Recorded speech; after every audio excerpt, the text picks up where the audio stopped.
안녕하세요. 오늘도 사연살롱을 찾아주셔서 감사합니다. 저는 지방에 사는 30대 여성입니다.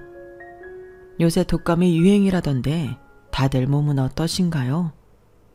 저도 최근 임신 준비를 하면서 몸 관리 중인데 며칠 전 몸이 으슬으슬해서 걱정이 이만저만이 아니었어요. 그런데 얼마 전 시원한 복수를 하고 나니 몸이 개운하더라고요. 몸살은 온데간데 사라지고 몸은 가뿐하고요. 역시 요즘 몸이 으슬으슬하던 건 계절이나 유행하는 독감 때문이 아니라 제 개인적인 스트레스 때문이었어요. 왜 스트레스가 만병의 근원이라잖아요. 스트레스를 최대한 안 받으려고 하는 게 인삼이나 홍삼을 먹는 것보다 몸에 좋은 일인 것 같다는 생각이 새삼 들었어요. 그러니까 여러분들도 항상 스트레스에 유의하세요. 그리고 제가 오래 가지고 살았던 스트레스는 저희 엄마가 해결해 주셨어요. 저희 엄마가 굉장히 자애로우신데 매일 해오시던 선행 덕분에 제가 시원하게 사이다 한 잔을 들이킬 수 있었어요. 무슨 이야기인지 궁금하시죠? 먼저 제 이야기를 좀 할게요. 저는 지방의 한 도시에서 태어나 이곳에서 자라고 공부했어요. 그리고 이곳에서 가장 좋은 대학교를 다녔고 대학교를 졸업하기도 전에 한 식품회사에 취직해 일을 했었죠. 그런데 일이 적성에 맞지 않았어요. 사람들과의 관계도 힘들었고요. 그래서 고민하다가 퇴사하고 공장에서도 일해보고요. 카페 아르바이트도 하다가 지금은 3층짜리 규모가 큰 한의원 원무과에서 일하고 있어요. 지금 다니는 한의원에서 일한 지는 2년이 되어 가네요. 원무과 일도 적응이 되어서 익숙해졌고 한의원 원장님도 좋고 직원들도 제가 간호사 문화는 잘 몰라서 어려울 때도 있지만 또래가 많아서 나름 쉬는 시간에 커피도 같이 마시면서 즐겁게 일하고 있어요. 저는 지금 제가 일하는 곳에 대해 불만은 없어요.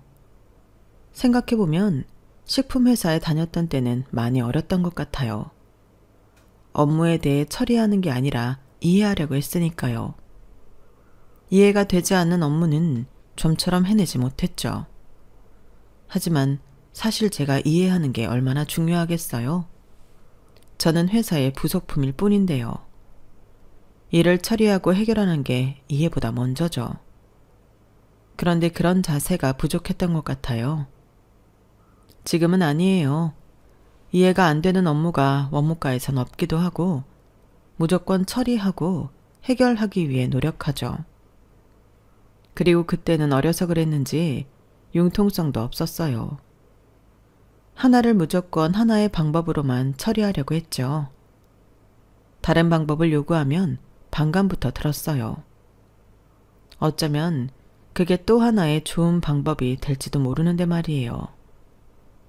그래서 지금의 저라면 예전에 다녔던 그 식품회사를 끝까지 다녔을 거예요. 사실 그 회사 좋은 회사거든요. 이 동네에서 알아주는 회사예요. 솔직히 말하면 아쉽죠. 지금까지 다녔으면 5년 차 정도 됐을 텐데 어디 가서 자신 있게 명함 내밀 수 있고 아쉽지 않다면 거짓말이죠. 지금 다니는 이 한의원도 저의 경력을 보고 놀랐어요. 그 좋은 회사에 다니다 여러 군데 이직한 것도 놀라운데 여기를 선택한 이유가 뭐냐면서요. 그 말을 듣고 저는 제가 한 선택이 잘못되었나 싶기도 했어요. 면접을 보던 그 자리에서 말이에요. 그래서 얼버무리며 대답했던 것 같은데 한의원은 저를 선택해줬어요. 원무과에서 일을 하던 초반엔 업무도 서툴어 실수도 많고 혼도 많이 나서 주눅도 많이 들었는데 그럼에도 지금은 제가 하는 일에 만족해요. 남편이 그러더라고요. 후회해봐야 너만 배 아픈 거 아니겠어? 저는 그 말을 듣고 깨달았어요. 어차피 저는 그 식품회사로 돌아갈 수 없어요. 제 능력이 그것밖에 안 되기 때문이 아니라 제가 이곳을 이 한의원을 선택했기 때문이에요. 그러니 후회하지 않기로 했어요. 지금 저에게 닥쳐진 현실에 더 집중했죠. 자신의 현실을 아는 건 중요한 일인 것 같아요. 그게 낙담하라는 이야기가 아니라 본인이 가장 잘할 수 있는 위치라는 게 분명 있는 것 같아요. 그걸 알도록 도와준 사람이 저의 남편이기도 하고요. 남편은 저의 옆자리에서 제가 할 수 있는 일, 잘하는 일을 가르쳐주고 북돋아주고 격려해 주었어요. 사실 제가 카페 아르바이트도 했다고 했잖아요. 그때 취업 준비생일 때 남편을 만나 연애를 하고 결혼도 했거든요. 제가 아르바이트를 한 카페는 화학공업단지에서 가까운 위치에 있었어요. 그래서 연수원들이 공업단지 근로자들이 자주 왔었죠. 오시는 분들은 매일 오셔서 얼굴도 외울 수 있을 정도였어요. 그 중에 한 명이 연구원이었던 저희 남편이었고요. 저희 남편은 매일 와서 라떼를 주문하는데 늘 두유로 주문했어요. 매일 왔으니 얼굴을 보면 인사만 하고 드시던 거 드릴게요 했어요. 그런데 어느 날엔 저한테 묻는 거예요. 오늘 뭐 드시고 싶냐고 추천해달라고요. 그래서 그때 날이 추운 겨울이었거든요. 저는 따뜻한 우롱차를 추천해줬어요. 그러자 남편은 두유로 만든 카페 라떼에 따뜻한 우롱차를 주문하더라고요. 그리고 제가 카페 라떼와 우롱차를 만들어주자 우롱차는 저보고 마시라고 하더라고요. 능숙하게 말하지도 않았어요. 서툴게 우롱차를 저한테 건네더라고요. 저는 남편이 나가고 웃으며 우롱차를 마셨어요. 그 따뜻한 맛을 아직도 잊지 못해요. 그렇게 저희는 연애를 시작했고 남편은 연애한 지 2년이 되었을 때 저에게 프로포즈를 했어요. 프로포즈를 할 것 같았는데 왜냐하면 매일 만나던 남편이 자주 어디를 가봐야 한다면서 약속을 미뤘거든요.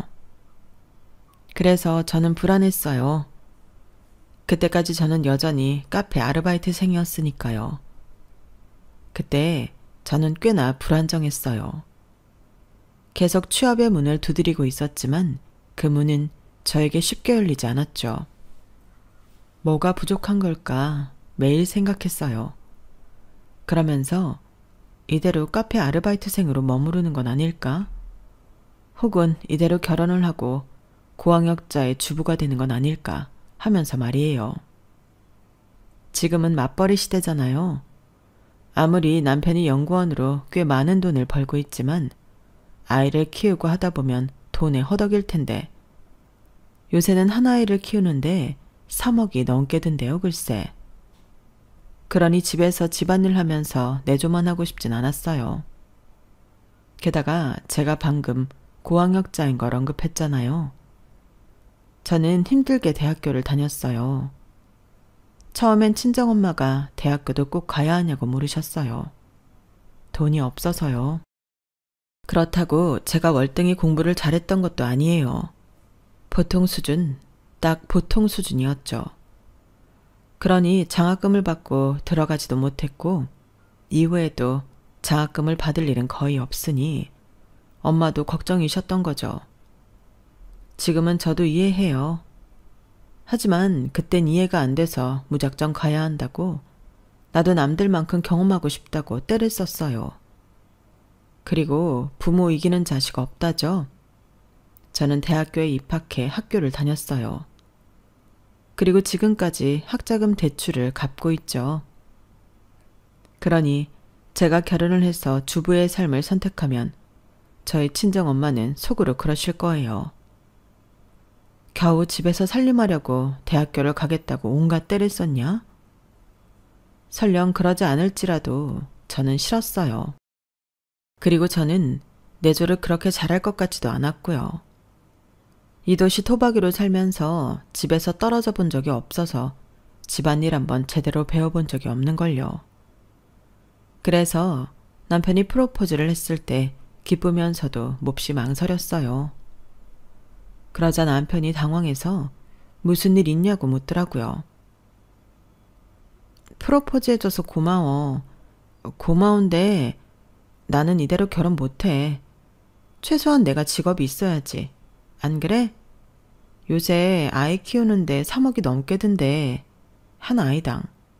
그런데 내가 놀 순 없잖아. 그러자 남편은 살림하는 게 왜 노는 거냐며 살림도 한 가정에 있어 매우 중요한 일이라고 저를 혼냈어요. 그러면서 자기는 제가 직장을 구할 때까지 기다려줄 수 있다고, 그리고 제가 직장을 구할 것을 믿어 의심치 않는다고 말하더라고요. 그래서 처음엔 그 말이 결혼을 기다린다는 말인 줄 알았는데 남편이 반지를 약지에 끼워주더군요. 결혼을 하든 말든 너를 향한 내 믿음은 변하지 않아. 대신 지금 나와 결혼해줬으면 해. 잘 생각해봐. 우리가 결혼을 하면 일단 생활적으로 안정될 거고, 그럼 네가 발등에 불 떨어진 것처럼 일을 구하지 않아도 될 것 아니야. 나는 네가 이번에도 신중하게 일을 구했으면 좋겠어. 그리고 내가 거기에 도움이 되고 싶고, 난 널 믿어 의심치 않아. 남편의 그 말에 저는 결혼을 승낙했어요. 그리고 결혼 준비를 했죠. 저는 결혼 준비를 하면서 놀란 점이 몇 가지 있었어요. 바로 남편의 가족에 관한 일인데요. 남편은 연애를 하면서 가족에 관해서 일절 말이 없었어요. 그리고 저도 외동이어서 크게 궁금하지 않았고요. 그런데 결혼 준비를 하다 보니 남편이 둘째더라고요. 위로 누나가 있고 아래로는 남동생이 있었어요. 그것도 누나는 같은 단지에서 일하는 연구원이라고 하더라고요. 남동생은 반도체 회사에 다닌다고 하더라고요. 벌써 10살짜리 아들이 있는 애 아빠야. 나이는 나보다 3살이나 어린데 말이야. 25쯤인가? 사고 쳐서 결혼했어. 그런데 무탈하게 잘 살아. 재수 씨가 좀 독특하긴 한데 말을 가리는 스타일이 아니어서. 아, 그렇다고 욕하는 건 아니고 그냥 좀 톡톡 튀는 스타일이랄까? 남동생이 그런 취향이었다는 게 좀 놀라울 정도? 남동생은 엄청 과묵하거든. 우리 집에서 내가 제일 말이 많아. 누나도 과묵해. 누나는 아직 결혼 안 했고 앞으로도 안 할 것 같아. 그러니까 그 이야긴 앞에서 하지 말고. 누나와 남동생 그리고 저에겐 동서될 사람에 대한 이야기를 남편은 이렇게만 했어요.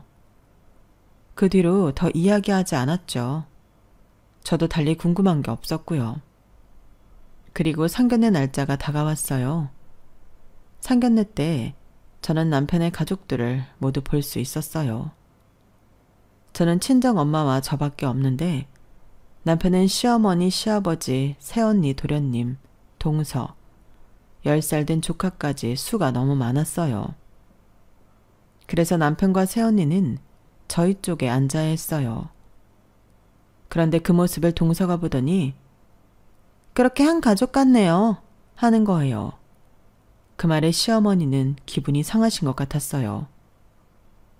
무슨 가족이야. 아직 식도 안 올렸는데. 옛말에 식 올리기 전엔 아무도 모른다고 했어. 별소리를 다 한다. 시어머니의 그 말씀에 저희는 어색하게 하하 웃었어요.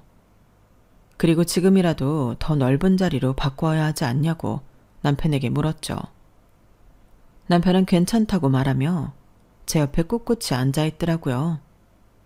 내심 고마웠어요.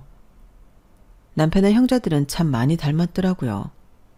이목구비부터 풍기는 분위기까지 닮아서 누가 봐도 남매인 것 같더라고요. 그런 게 외동인 저한테는 참 부러워 보였어요. 그리고 시아버지는 꽤나 젠틀하셨어요. 시어머니의 의자도 빼주시고 물도 나누어 주시고 그 시대 남성이 풍기는 권위적인 분위기를 풍기진 않으셨어요. 물론 남매와 마찬가지로 과묵했지만요. 시어머니는 키도 작고 체구도 작은 게 귀여우셨어요. 동서는 이목구비가 화려하게 생겼더라고요. 그래서인지 조카도 예쁘게 생겼더군요.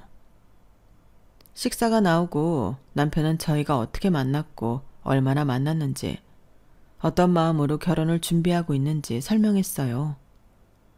저는 그 설명을 듣고 시댁에선 저에 대해 정말 아무것도 모르고 있다는 걸 알았죠. 그러면서 남편은 올해가 가기 전에는 결혼식을 올리고 싶다고 말했어요. 그래서 저희 친정엄마가 좋은 날짜를 잡아보겠다고 말했어요. 저희 엄마가 자주 가는 점집이 있거든요. 그러자 동서가 하하 웃었어요. 사주요? 어머, 요새 누가 그런 걸 믿어요? 참 고리타분하시다. 날짜 보기도 전에 거기서 궁합 안 맞다고 하면 결혼 말리시라고요? 저희 엄마는 뻔히 당황한 게 보였어요. 그러자 동서는 다시 웃었어요. 아니 뭐 그런 거 믿는 사람들을 비하하는 건 아니에요. 시대가 시대라는 거죠. 그러면서 천연덕스럽게 식사를 하더라고요. 그리고 동서는 뭐가 그렇게 궁금한지 저한테 이것저것 묻는 거예요. 제가 들은 게 하나도 없어서 그런데 혹시 몇 살이세요? 아주버님이랑 같이 있으니까 꽤 어려 보이는데. 네? 28이요? 그럼 몇 살 차이야? 6살 차이? 그러면 저보다 2살이나 어리네요. 헐, 대박. 그런데 제가 형님이라고 불러야 하는 거죠? 어머니, 이게 맞아요? 아주버님이 잘못했네. 족보꼬이게 이게 뭐예요? 오빠, 들었어? 나보다 무려 2살이나 어리대. 나 자존심 상해. 그 말을 듣고 저는 대체 뭐가 자존심이 상하다는 건지 알 수가 없었어요. 호칭은 그저 호칭일 뿐이잖아요. 그러면서 동서는 차라리 이름으로 부르자고 말하는 거예요. 자존심이 상하다는 말이 농담이 아니었나 봐요. 그런데 시아버지도 시어머니도 제재를 안 하시더라고요. 그래서 저희 엄마가 호칭은 호칭이지 않냐고 동서를 어르고 달래듯이 말했어요. 그리고 저희 남편도 그런 비슷한 말을 했고요. 그러자 동서가 뭐라고 했는지 아세요? 참, 아주버님도 욕심이 과하시네. 어떻게 6살이나 어린 여자를 만나지? 지훈 씨가 갓 태어났을 때 아주버님은 뛰고 노래하고 하신 건 아시죠? 아니면 아주버님이 연구원이어서 지훈 씨가 꼬신 건가? 그 말에 저는 기가 막혔어요. 저희 엄마도 그 말을 듣고 아무 말도 못 하셨죠. 그러니 동서는 계속 말을 해도 되는 줄 알았는지 나불나불 거리더라고요. 그럼 어디서 일하세요? 카페요? 카페 사장님이세요? 아르바이트요? 지금 28인데 아르바이트예요? 아유, 어머니가 고생이 많으셨겠어요. 언제까지 하려고요? 직장 구할 때까지요? 그런데 결혼을 해요? 취직 아니야? 그쵸? 대학은요? 아, 여기에 있는 대학교요? 그건 아시나 몰라? 저도 서울에 있는 대학교, 이 사람도 서울에 있는 대학교, 아주버님도 서울에 있는 대학교, 언니도 서울에 있는 대학교 나왔어요. 그냥 알고 있으라고요. 그 소리에 한숨이 절로 나오더라고요. 그런데 동서라는 사람은 제 표정도 못 살폈는지 계속 주둥이를 나불거리더라고요. 정말 솔직히 말하면 그 자리를 박차고 나가고 싶었어요. 그런데 그럴 때면 남편이 테이블 아래서 손을 잡아줘서 겨우 버티고 상견례를 끝냈어요. 그리고 친정엄마를 집에 데려다 드리고 남편을 만났어요. 남편이 미안한 표정을 짓더라고요. 정말 미안해. 내가 전에도 말했지? 재수씨가 좀 톡톡 튄다고. 그래도 이 정도일 줄은 몰랐네. 나도 왕래를 잘 안 해서 마음 많이 상했지. 정말 미안해. 하지만 앞으로 이런 일 없을 거야. 정말 우리 집 명절 아니면 잘 만나지도 않아. 누나며 동생 식구들이며 명절 이외에 찾아온 적 없었어. 그러니까, 응? 정말 미안해. 저는 남편이 저한테 사과하는지 왜 그러는지 속이 너무 상했어요. 그리고 사실 저희 엄마도 돌아가는 길에 취집이 무슨 뜻이냐고 물으시더니 제 대답을 듣고 우시더라고요. 그러면서 자기도 6살이나 많은 남자한테 저 시집 보내는 거 싫었다고, 그리고 왜 능력 있는 네가 취집한다는 소리를 들어야 하냐고 우시더라고요. 그리고 제가 식품회사를 그만두겠다고 말했을 때 말렸어야 했다고 하셨어요.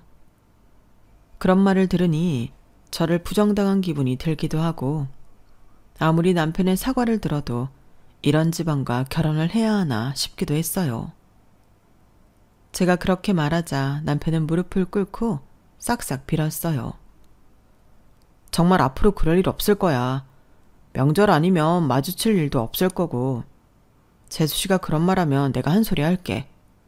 네가 아무리 나이가 어려도 형님은 형님이야. 서열은 서열이지. 서열이 괜히 있는 게 아니잖아.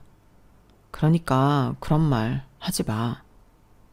남편이 그러는데 어쩔 수 있나요? 그리고 남편의 가족 중 한 사람이 문제인 거지 전체적으로는 괜찮았거든요. 또 결혼을 하고 나면 이제 저희 부부가 가족인 거잖아요.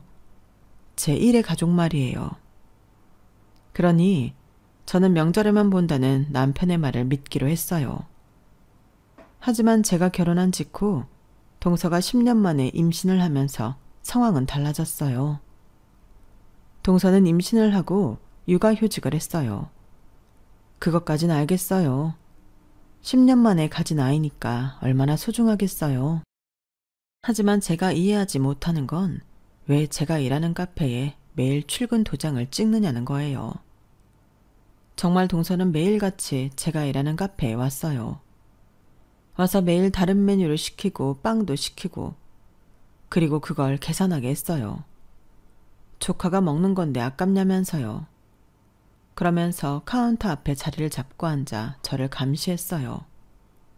그리고 있는 이야기 없는 이야기를 시댁에 다 갖다 바쳤죠. 제가 이걸 어떻게 알게 되었냐고요? 사실 제가 일하는 카페는 제 또래인 사장님이 운영하고 있어요. 그리고 저는 그 사장님과 단둘이 일을 하고요. 그런데 동서가 제가 그 사장님과 바람을 피운다고 시댁에 말했더라고요. 어느 날 시어머니가 저에게 전화를 해서 무턱대고 화를 냈어요. 너 어디냐? 지금 일하고 있다고? 너 아주 잘됐다. 너 지금 일한다는 카페 당장 그만둬라. 어디서 결혼한 여자가 미혼인 남자랑 하하호호 부엌놀이를 해. 아주 들어보니 가관이더라. 서로 웃고 떠들고. 그 좁은 부엌에서 대체 무슨 짓거리를 하는 거야? 네가 그러고도 무사할 줄 알아? 당장 그만두지 않으면 인정한 거라고 생각하고 내가 너 고소할 줄 알아. 저는 제가 시어머니에게 그런 말을 들을 줄은 몰랐어요.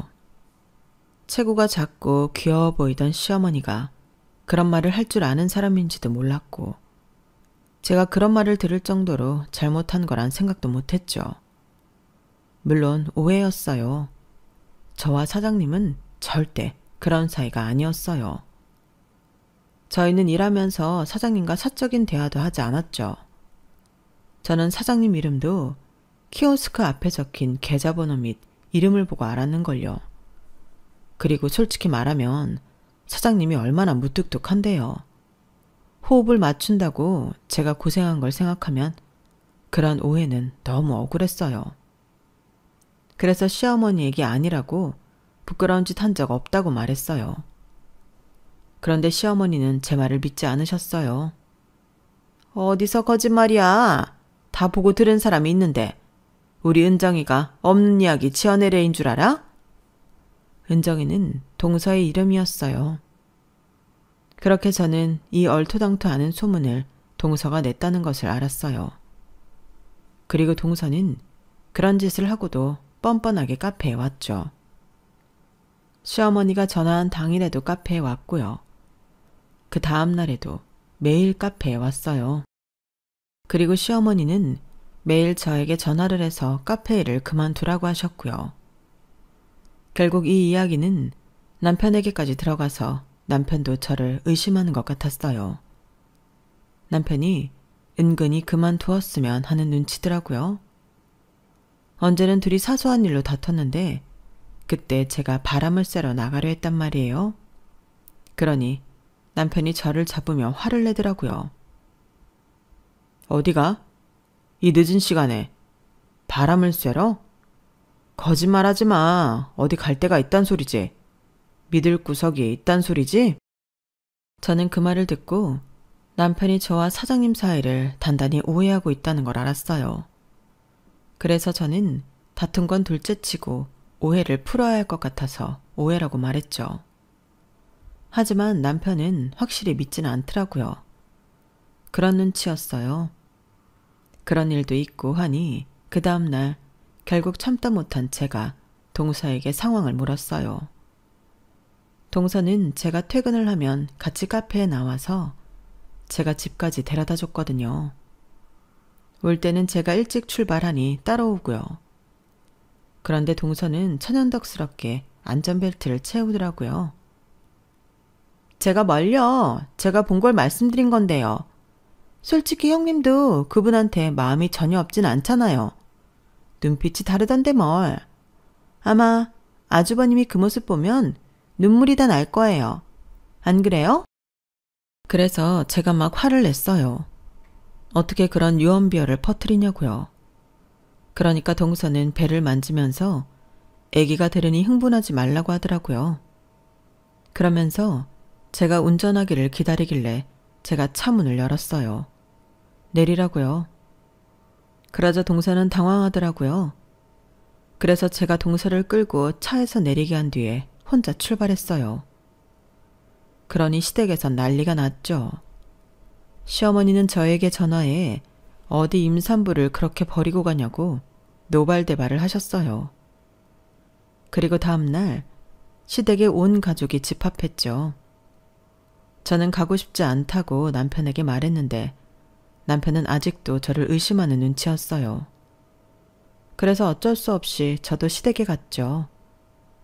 남편과 시댁을 가는 길도 그렇게 도착한 시댁도 살얼음판이었어요. 살얼음판인 시댁을 저희 부부는 조심스럽게 밟아 거실에 있는 식탁에 앉았어요. 시댁 식구들은 이미 둘러 앉아 있었고요. 그리고 한참을 침묵 속에 있었는데 남편 누나가, 그러니까 저에게는 신우가 한마디 하더라고요. 대체 누구라도 말 좀 해. 바쁜 사람 오라고 해놓고 아무 말도 안 할 거면 왜 오라고 한 거야? 내가 이렇게 한가한 줄 알아? 얘 지훈아, 네가 말 좀 해봐라. 너 정말 카페 사장이랑 그렇고 그런 사이야? 저는 아니라고 말했어요. 전 억울해요. 저는 그냥 일을 열심히 했을 뿐이에요. 와보시면 아실 거예요. 저 사장님이랑 사적인 대화 일절없이 일만 해요. 대체 동서가 뭘 보고 그런 오해를 했는지 제가 더 알고 싶다니까요. 그것 때문에 신랑이랑도 다투고 신랑이 저를 오해하고 게다가 식구들끼리 이렇게 불편한 자리까지 만들어지고 이 사실을 사장님이나 다른 사람들이 알면 코웃음 칠 거예요. 저는 억울해서 눈물이 다 날 것 같았어요. 그런데 시어머니는 제 이야기를 듣더니 헛웃음을 치셨어요. 아니 땡굴뚝에 연기가 나니? 은정이 얘가 괜히 그런 말 했겠어? 이상한 걸 이상하다고 말한 거 아니야. 너 사람이 왜 이렇게 뻔뻔하니? 그만 인정하고 사과하지 못해? 저는 정말 억울했어요. 하지만 아시죠? 아닌 걸 입증할 방법이 더 어렵다는 거요. 그래서 계속 한숨만 푹푹 쉬고 있었어요. 그러자 시아버지가 그만하라고 하더라고요. 아니라는데 증거도 없으면서 우기지 말고 그냥 새아가 말 믿어. 다들 오늘 이후로 그 일 언급도 하지 말고. 그런데 지훈아, 아무리 그래도 네 동서를, 임신한 동서를 이 추운 날 길바닥에 내동댕이 친 건 너무한 거 아니니? 잠자코 계시던 시아버지의 그 말에 저는 바로 사과했어요. 솔직히 추운 겨울에 임산부를 두고 홀로 집으로 간 게 심하긴 했잖아요. 그리고 저는 확실한 사람이에요. 잘못했으면 잘못했다고 사과하고 아닌 건 아니라고 말하는 사람이에요. 그래서 동서에게 사과했어요. 미안하다고요. 그렇게까지 한 건 그만큼 화가 나서 그랬던 거라고요. 그러자 동서는 입을 삐쭉 내밀더라고요. 사과하면 다해요. 그때 전 얼어 죽을 뻔했다고요. 그래, 카페 사장하고 그렇고 그런 사이 아니냐는 말이 오해라고 쳐요. 그렇다고 임신한 동서를 이 엄동설원에 길바닥에 버려도 돼요? 형님 때문에 저희의 잘못되기라도 하면 형님이 어떻게 책임지실 건데요? 이래서 무식한 사람하고는 상종을 하면 안 된다니까. 하지만 분명히 말하는데 엄동설원이라고 불릴 정도로 춥지 않았어요. 제가 임신을 안 해봐서 모르지만요. 그 정도 추위에 아이가 어떻게 될 것 같았으면 임산부는 겨울에 어디에도 나가면 안 되죠. 저는 기가 막혔어요. 그런데 동서는 입에 모터를 단 것처럼 계속 쫑알쫑알 떠들어대는 거예요. 이래서 수준 차이가 난다고 하는 거예요. 아주버님, 제가 말씀드렸죠? 분명히 대학 수준, 지능 수준이 차이가 날 거라고요. 이렇게 무식한 여자랑 어떻게 살아요? 그리고 이런 말까진 안 하려고 했는데 예단 예물도 말이에요. 사돈에게 예의 갖추는 건데 사정 어렵다고 소박하게, 정말 소박하게 하셨죠? 그깟 이불에 그깟 은수저. 정말 보는 제가 창피스러워서. 그 이불 우리 어머니 쓰지도 않은 건 아시나 몰라? 내가 그래서 말했어요. 그냥 당근에나 팔으라고요. 참, 사람이 경우가 없어도 어떻게 이렇게 없어요? 이래서 무식한 사람들이랑은 상종을 말아야 한다니까? 그 말을 듣고 저는 남편을 쳐다봤어요. 남편은 자기 무릎만 보고 아무 대꾸도 안 하더라고요. 정말 이 집구석엔 제 편이 아무도 없구나 싶었어요. 저는 식사도 제대로 하지 않고 집으로 갈 시간만 기다렸어요. 그리고 집으로 돌아가는 길에 남편이 이런 이야기를 해주더라고요. 재수 씨 집안 엄청 잘 살아. 그래서 엄마가 처음엔 애 지우라고 도시락까지 싸들고 말리다가 그만뒀지. 그 덕에 엄마 아빠 지금 매달 재수 씨한테 따로 용돈 받아. 그게 무슨 뜻인지 알지? 네, 저는 무슨 뜻인지 알았어요. 저는 쥐뿔도 없는 집안의 딸이라서 이런 대접 받는 거고, 동서는 잘 사는 집안 딸이라서 어화둥둥 예쁨 받는 거고요. 투자한 만큼 가치가 나는 거지. 저도 남편도 그 말에 동의를 하는데 그 말은 저를 더 화나게 할 뿐이었어요. 하지만 한편으로는 돈 때문에 무조건적으로 동서의 편을 들어야 하는 시부모님이 안쓰러워 보였어요. 그래서 저는 그 사건 이후로 시댁에서 동서와 트러블이 없게끔 노력했어요. 제가 없는 돈을 드릴 수는 없으니까요. 그거라도 한 거죠. 그리고 저는 한의원 원무과에 합격해 일을 앞두고 있었어요. 남편이 신이 나서 시댁에도 말했어요. 그래서 시댁 식구들 저희 친정 엄마가 모여 식사를 했죠. 그때 동서와 도련님은 없었어요. 아기가 곧 나올 것 같다며 병원에 있었죠. 그런데 불행하게도 제 취업 축하 케이크 촛불에 불을 붙이려는 순간 시어머니에게 전화가 왔어요. 도련님이었고 아이가 나왔다는 소식이었어요. 그 소식을 시어머니가 전하자마자 모두들 일어나 산부인과로 향했죠. 어쩔 수 없는 일이었지만 제 취업 축가는 수증기처럼 증발해 사라지고 산부인과로 가는 차 안에서부터 아이를 보고 나온 뒤에도 모두들 동서 이야기만 하는 것이 서운하긴 하더라고요. 그걸 알아차린 건지 엄마가 제 손을 꼭 잡았어요. 저는 겨우 마음을 진정시킬 수 있었어요. 그리고 다음날 친정엄마가 시간을 빼 저희 집으로 왔어요. 무슨 일인가 싶어서 문을 여니까 반찬을 바리바리 싸들고 오셨더라고요.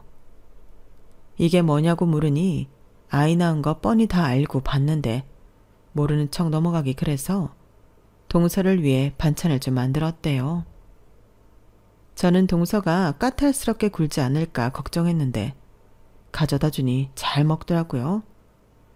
물론 더 가져다 달라는 염치 없는 말도 있지 않았죠. 그래도 엄마에게 말하니 엄마가 좋아하며 반찬을 몇 가지 더 해주셨어요. 그리고 제가 그걸 동서에게 가져다 주고 그걸 몇 번을 했네요.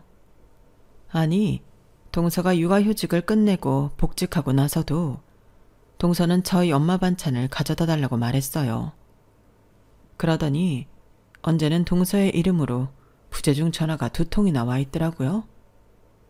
일을 마치고 전화를 해보니 상기된 목소리로 동서가 그러는 거예요. 어머 형님, 왜 전화를 이제 받아요? 제가 엄청난 빅뉴스를 알았다니까요. 내가 괜히 입에 맞았던 게 아니라니까. 아니, 저희 회사 잘 나가는 식품회사라서 그런지 구내식당 음식 엄청 괜찮거든요.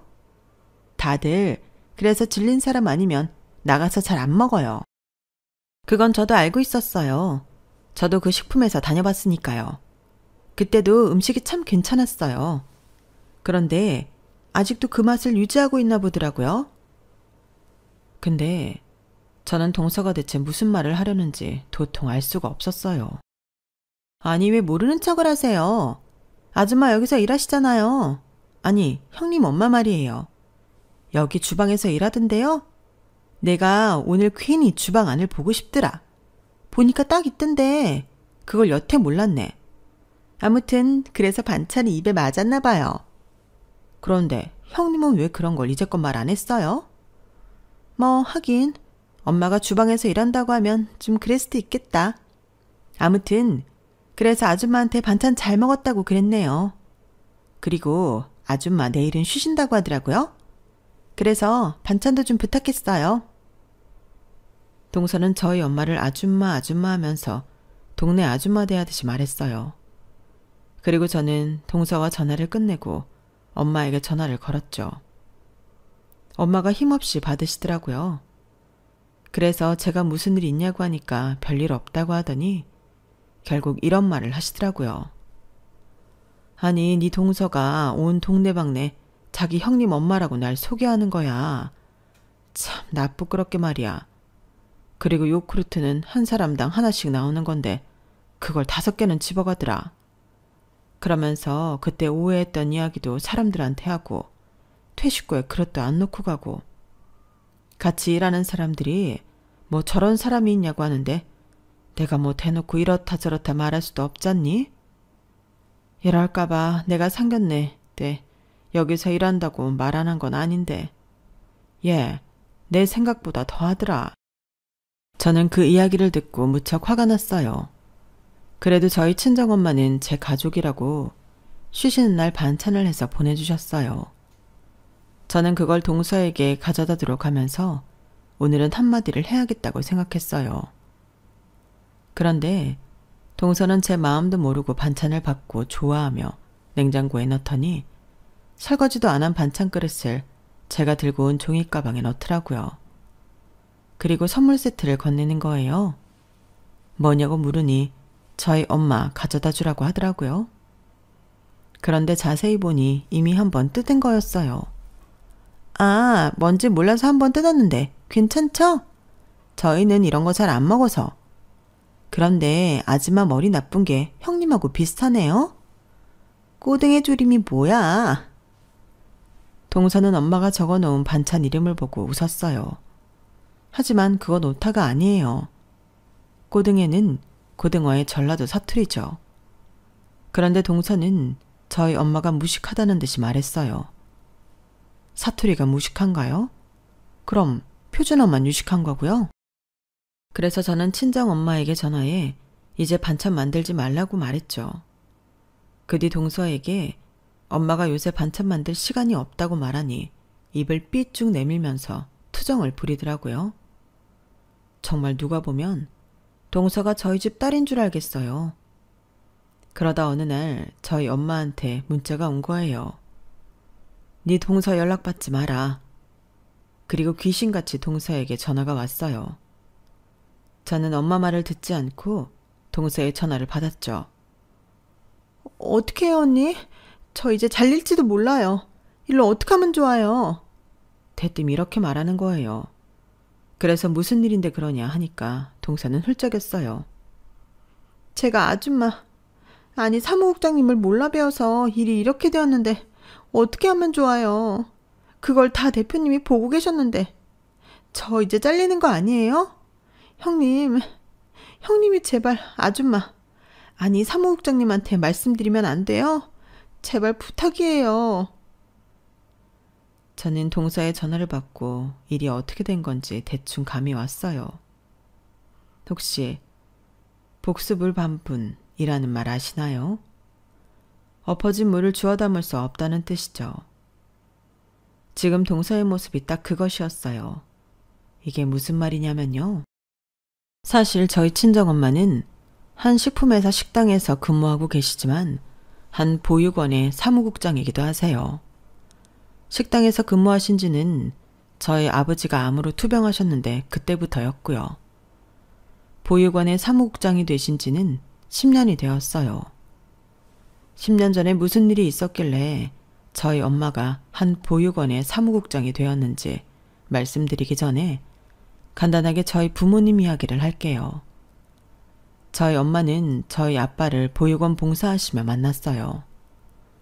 엄마는 원래 공부를 했더라면 사회복지사가 되고 싶을 정도로 사회에 관심이 많았어요. 하지만 여력이 되지 않아 공부는 할 수 없었고 집에서 가장 가까운 보육원으로 봉사를 간 거죠.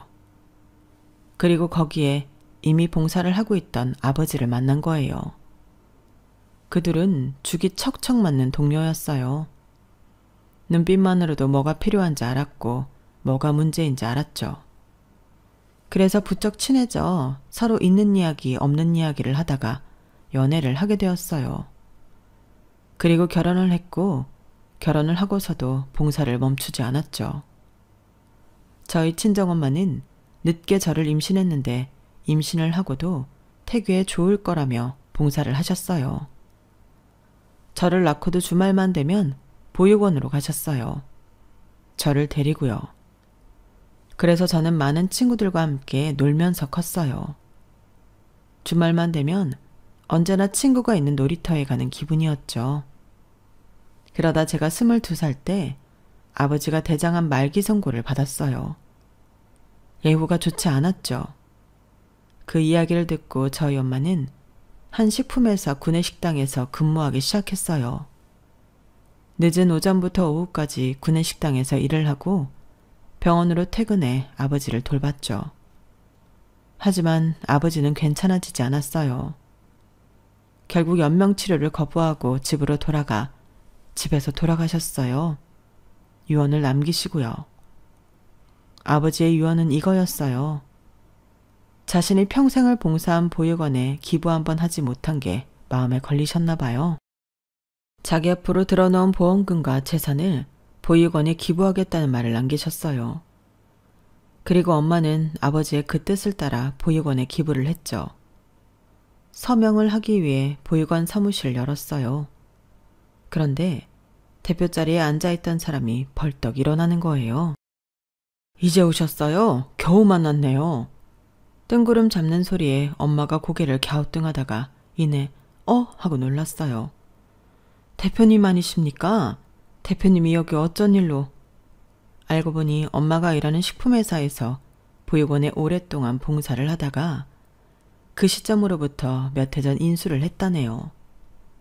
그래서 큰 금액이 기부에 들어오면 대표님이 오셔서 서명을 받으신다고요. 그저 봉사만 했던 엄마가 그 큰 일을 알 리가 없었죠. 그런데 대표님은 다른 건 기억 안 나냐고 저희 엄마에게 물었어요. 저희 엄마가 모르겠다고 말하니까 자기 이름을 말하더라고요. 대표님 성함이 아니라 다른 이름을요. 그러자 엄마가 너무 놀라면서 대표님을 부둥켜 안았어요. 알고 보니 대표님은 이 보육원에서 자랐는데 11살쯤 되었을 때 이 식품회사 회장의 아들로 입양되었다네요. 그전까지 저희 엄마와 아버지와 잘 지냈다고요. 이모와 삼촌 아직도 이렇게 불러도 되죠? 그 마음 아직도 잊지 않고 있어요. 처음에 입양 소식 들었을 때 이모 삼촌을 생각하면서 정말 가고 싶지 않았어요. 차라리 이대로 어른이 되어서 퇴소하고 싶었죠. 참, 누가 들으면 복에 겨웠다고 하겠죠? 그만큼 저희한테 잘해주셨잖아요. 그 어떤 목적도 없으셨고 한결같이 다정하셨고 특히 혼나야 할 땐 누구보다 진심을 다해 혼내셨잖아요. 불쌍한 애들이라고 불쌍하게만 보지 않으셨어요. 사람으로 대해주셨죠. 그 마음을 잊지 않고 저 대학생이 되었을 땐 해외 봉사도 다녀왔어요. 그리고 가업을 물려받고 나선 이 보육원을 인수했죠. 그러고 싶었어요. 더 관리하고 싶었어요. 사실 이 자리 제 와이프 자리인데 오시는 분 성함 보고 제가 왔어요. 이제 기억나시죠? 엄마는 저를 소개하며 우스갯소리로 대표님이 자기가 점 찍어둔 사윗감이었다고 말했어요. 그스레 대표님은 하하 웃고 저는 민망했네요. 그리고 서명을 했어요. 이제 가려는데 대표님이 조심스럽게 묻더라고요. 혹시 사무국장 자리가 남는데 도와줄 수 있겠냐고요. 저희 엄마가 화들짝 놀라 그런 건 할 수 없다고 했는데 마음이면 충분하다고 분명 잘해낼 수 있을 거라고 대표님이 북돋아 주시고 저도 찬성해서 엄마는 그날부로 사무국장이 되셨어요. 대신 엄마는 두 일을 할 수 있게 해달라고 했어요. 그래서 식당에서도 일을 하고 계신 거였어요. 그런데 동서가 전화가 온 당일에 동서는 그것도 모르고 또 저희 친정엄마를 무시하고 험담했나 봐요. 그러다 대표님이 오셨는데 대표님이 저희 엄마를 사무국장님이라고 불렀어요. 아마 일부러 그렇게 부르신 듯해요. 그래서 저희 엄마가 당황하니까 대표님이 업무적인 말을 저희 엄마에게 했고 저희 엄마도 프로페셔널하게 대꾸했어요. 그러니까 저희 동서가 얼굴이 시뻘개져서는 도망가더래요. 그리고 저에게 전화가 왔죠. 저는 동서의 전화를 받고 우스워서 웃었어요. 그러게 사람은 함부로 대하는 게 아니라니까 동서. 이제 알겠어? 세상에 안 귀한 사람은 없어. 그리고 내가 하나 알려줄까? 복수불 반분이라는 말이 있어. 따라해봐. 엎어진 물은 어떻게 할 수 없다는 말이야. 그러니까 이렇게 나한테 전화해서 울고불고 해도 내가 해줄 수 있는 게 없다고. 네가 한 일이니까. 그러니까 이만 끊을게. 그리고 저는 너무 통쾌했어요. 정말 저희 엄마의 선행이 낳은 사이다였어요. 그리고 저희 엄마는 제 남편을 불렀어요. 제가 저희 엄마한테 하소연을 좀 했거든요. 제가 그런 수모를 당하는 동안 가만히 있는 것도 모자라 휘둘렸다고요. 그래서 저희 엄마가 한 소리를 했죠. 그렇게 지훈이를 믿지 못하면 당장 이혼해. 부부가 사는데 가장 중요한 게 신뢰야, 신뢰. 그런데 가당치도 않는 말을 듣고도 그래도 믿어? 자네가 가서 확인해 봤나? 가서 지훈이랑 사장이 무슨 짓을 하는지 두 눈으로 똑똑히 봤어? 그런데 어디서 그 얼토당토한 얘기를 믿고 의심을 해? 그리고 나는 다시는 우리 지훈이가 시댁에 안 갔으면 하는데 자네는 어떻게 생각하나? 아니, 이제 내가 사무국장인 걸 알았으니 달라지려나? 그런데 설령 그렇다고 해도 나는 싫네. 그런 사람과는 싫다 이거야. 그러자 남편은 고개를 푹 숙이며 다시 한번 기회를 달라고 하더라고요. 다시는 저에게 이런 일이 없게끔 만들겠다고요. 그리고 이제부턴 자기도 보육원 봉사를 하면서 처갓집에 가까워지기 위해 노력하겠다고 했어요. 그리고 실제로 그 주 주말에 보육원 봉사를 했고요. 그리고 동서는 그 사건이 있고 얼마 되지 않아서 퇴사했다고 하더라고요. 그것도 그럴 것이 제 동기에게 물어봐도 엄마에게 물어도 소문이 다 났대요. 대화라진 사람이라고요.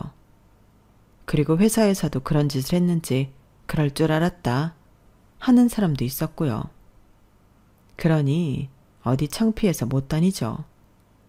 그리고 명절처럼 시댁에서 모일 때는 어떻게 하냐면요. 동서는 저를 살살 피해요. 아무리 자기가 잘 산다고 해도 좋은 일 하면서 돈 잘 버는 사람이랑 비교할 수가 있나요? 그래서 알아서 깁니다. 그리고 원래 동서의 그런 모습을 보면 저에게 한 소리 하실 법한 시어머니는 동서에게 무슨 말이라도 들었는지 찍소리도 못하고요. 그렇게 시댁에서의 판이 뒤집어졌어요. 그제까지 저를 고생시켰던 몸살도 낫고 아주 마음이 가벼워요. 여기까지가 제 사연입니다. 여러분도 제 시원한 사연 들으셨으니 마음 시원한 하루 보내세요. 들어주셔서 감사합니다. 건강하시고요. 여러분, 사연 댓글에 응원과 현명한 조언 부탁드려요. 좋아요와 구독은 저에게 큰 힘이 됩니다. 오늘도 좋은 일 가득하세요.